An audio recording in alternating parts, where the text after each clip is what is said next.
Hello friends, good afternoon. তোমরা সবাই কেমন আছো? আমিও তোমাদের ভালোবাসায় ভালো আছি। আজকে আমি কয়েকটা রেসিপি নিয়ে এসেছি, যেটা আমাদের লাঞ্চে রেডি করব। তো চলো সেটাই তোমাদের সাথে আজকে শেয়ার করি। এই যে দেখো, আজকে আমি করব উচ্ছে দিয়ে মুগের তেঁতো ডাল, আর ঝিঙে পোস্ত আলু দিয়ে তো বানাবো, আর ভোলা মাছের তেল ঝাল। চলো আমি রান্নাটা তাহলে বসিয়ে দিই। এই যে কড়াই বসিয়ে দিয়েছি, তেল গরম হয়ে এসছে, তাতে সাথে একটু সামান্য লবণ দিলাম, যাতে কি হবে, মাছটা কড়াই লেগে যাবে না, আর ভাজা মাছের টেস্টটা খুব সুন্দর আসবে। আমি আগে থেকে মাছ নুন মাখিয়ে রেখেছিলাম, আবার এখনও একটু হলুদ আর নুন অল্প করে দিয়ে এই যে কড়াইয়ে মাছ দিয়ে দিলাম। বেশ ভালো করে কড়া করে মাছটা ভাজবো।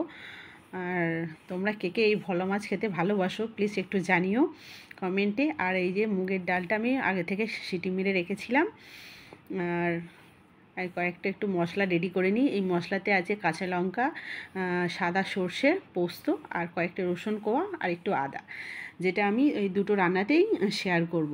এই যে মাছ ভাজা আমার রেডি। একটু কড়া করে মাছটা ভেজেছি যাতে বেশ ভালো লাগে খেতে, আর এই উচ্ছেটা ভেজে নিচ্ছি।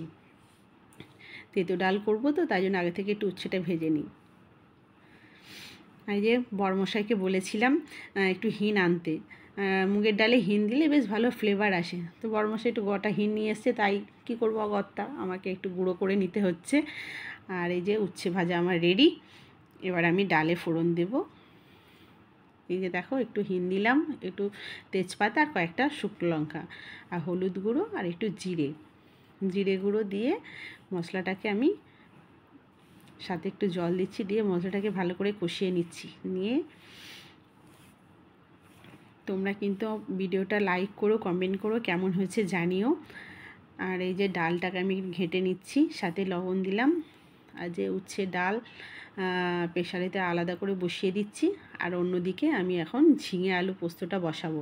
তাই কড়াইয়ে রেডি হয়ে গেছে, তেল দিলাম, জিরে, গোটা জিরে, আর কালো জিরা, শুকনো লঙ্কা ফোড়ন দিয়ে এখানে আমি ঝিঙে আলু বসিয়ে দিলাম। এই যে সাথে পেঁয়াজ দিয়েছি, ভালো করে একটু ভাজা ভাজা করে নিয়েছি ঝিঙে আলুটা। তারপরে এক এক করে মশলা দিচ্ছি, জিরে গুঁড়ো, ধনে গুঁড়ো, হলুদ গুঁড়ো, লঙ্কা গুঁড়ো, আর নুন। আর আমি যে আগে থেকে যে মশলাটা পেস্ট করে রেখেছিলাম, সেটা হচ্ছে সর্ষে আর পোস্ত, কাঁচা লঙ্কা, আদা, আর কয়েকটা রসুন কুচি, সেটাই একটু দিলাম। দিয়ে ভালো করে কষিয়ে নিচ্ছি, মশলার যাতে কাঁচা গন্ধটা চলে যায়। এই কষানো হয়ে গেছে, জল দিয়ে দিলাম। এবারে ফুটে এসেছে, একটু হালকা গ্রেভি গ্রেভি। এই যে নামিয়ে নিলাম, হয়ে গেছে আমার ঝিঙে পোস্ত আলু। আর এইদিকে মাছের ঝালটা বসিয়ে দিচ্ছি, তেল ঝাল যেটাকে বলছি আমি, হচ্ছে শুকনো লঙ্কা আর কালো জিরে ফোড়ন দিলাম। দিয়ে কেমন হচ্ছে ভিডিওটা তোমরা একটু জানিও। আমি এই ব্লগ শুরু করেছি, ফানি ভিডিও তো করতাম, সাথে সাথে ভাবছি এগুলো একটু শেয়ার করব, তোমরা পাশে থেকেও সাপোর্ট করো। এই যে পেঁয়াজ দিয়ে দিলাম, ভেজে নেওয়ার পরে এক এক করে মশলা দিয়ে দিয়েছি। এখানেও সেম দিয়েছি, জিরে গুঁড়ো, ধনে গুঁড়ো, লঙ্কা গুঁড়ো, আর হলুদ গুঁড়ো। অল্প করে লঙ্কা গুঁড়ো দিয়েছি, কারণ মশলাতে তো কাঁচা লঙ্কা আছে। আর সেই একই মশলা আবার এখানেও দিলাম, দিয়ে ভালো করে মশলাটা কষিয়ে নিচ্ছি।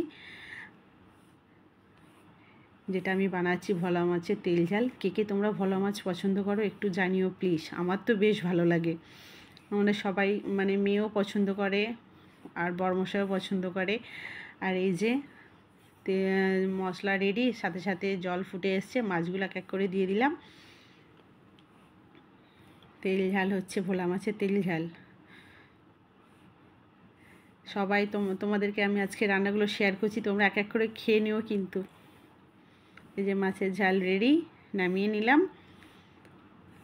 কেমন হয়েছে রান্না সবাই জানিও, পাশে থেকো, সাপোর্ট করো, আর ভালো থেকো, সুস্থ থেকো, আর এনি টাইম হাসতে থেকো, আর আমাদের ভিডিও দেখতে থাকো। এই যে দেখো, একবার লাস্ট মোমেন্টে আমি তোমাদেরকে আরেকবার দেখিয়ে দিচ্ছি। বাই বাই, টাটা, সবাই ভালো থেকো, বাই।